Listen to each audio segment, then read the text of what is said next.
Most people never achieve their goals because most people suffer from possibility blindness.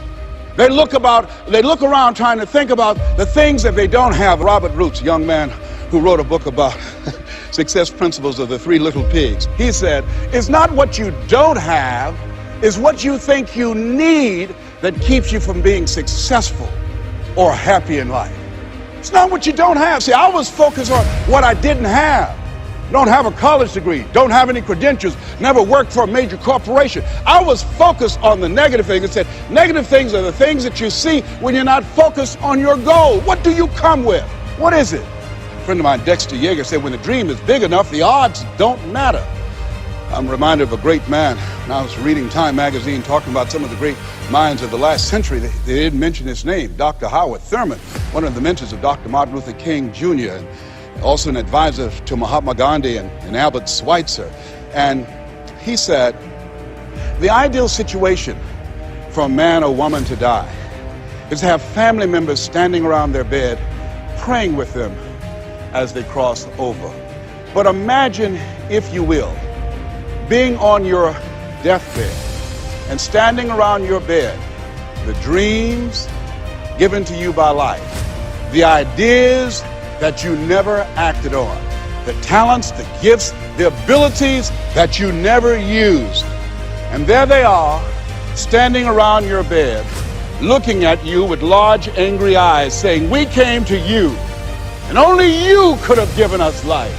And now we must die with you forever.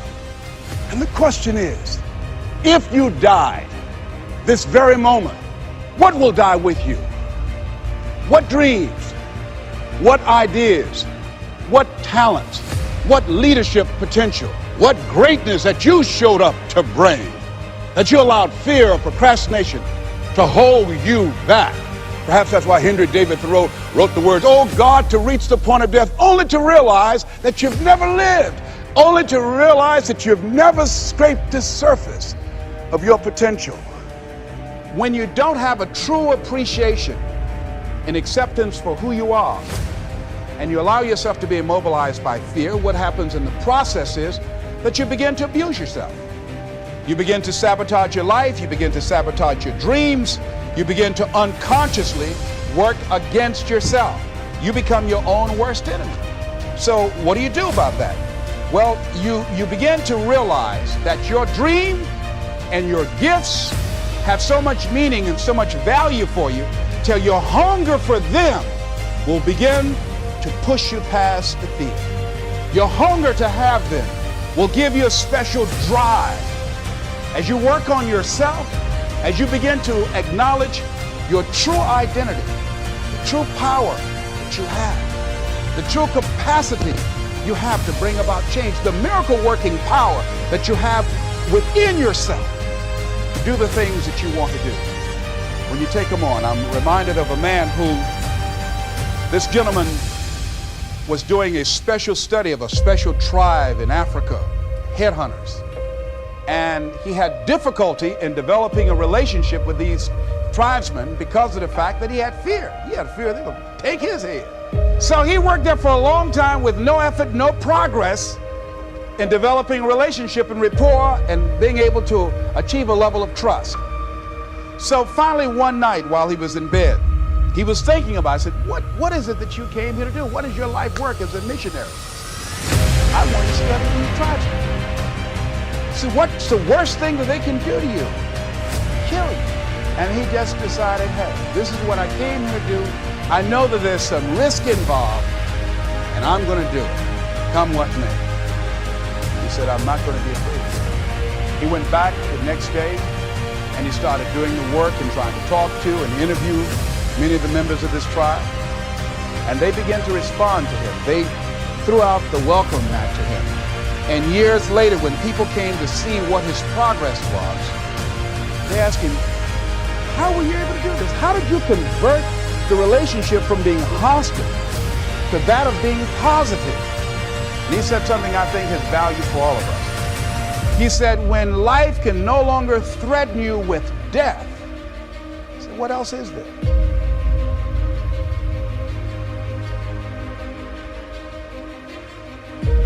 I'm going to tell you from my experiences that being broke is a mindset.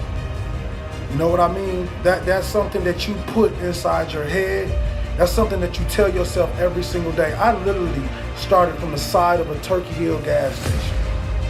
And all I did was ask someone, could you give me an opportunity to go into your studio? Could you give me an opportunity to walk into this place every single day and create my motivation? The time didn't take long. It was only 2 to 3 minutes and I'll finish a speech and I'll give it out. Because many of you guys don't know, I do not write speeches. Everything I do is from the heart. So what I did was I truly believed that I have something special to give this world. And I want you to know that you have something special to give this world. Don't ever believe that the lack of funds is the reason why you're not being successful. This is not true. The lack of belief is why you're not successful. Every single human being on this earth is a walking $1 million check. And our belief in ourselves, our grind, our true grit to wake up every single day and tell ourselves and tell the world that I will be something special is what separates you from everyone else. I learned that when I stopped being envious of people and stopped judging people and stop being angry that I'm not on their level is when I truly started to elevate in my career. I told myself I will never take a dollar bill from another person. I will never sell my dream and my gift to anyone for any dollar amount. Don't you ever do that. And every morning you wake up and you look in the mirror, I want you to look in that mirror and I want you to tell yourself that I am special, I am great, and I am phenomenal. And nobody will stop me from reaching my goal. My goal, my individual goal, is to become one of the best speakers of all time. But I know I have so much work to do. While they sleep, I must work. While they party, I must grind.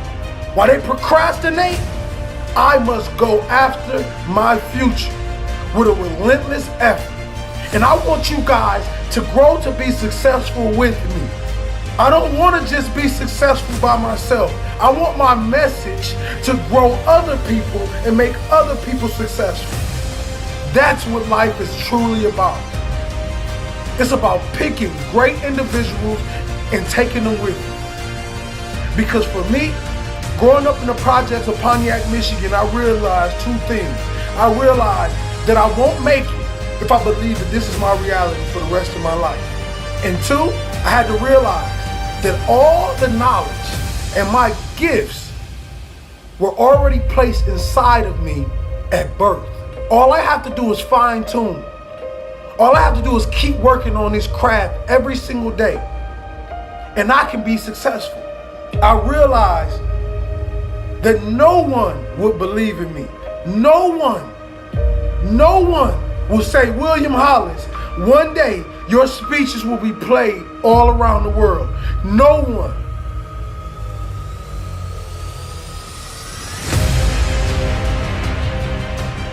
And I realized that pain was necessary. I realized that without my belief, I cannot go to the next level. I said, I see millions of motivational speakers that speak to the rich, that speak to the successful. I said, who speaks to the broken? Who speaks to the individuals that's still in the process? Who speaks to the individuals that doesn't want to live anymore?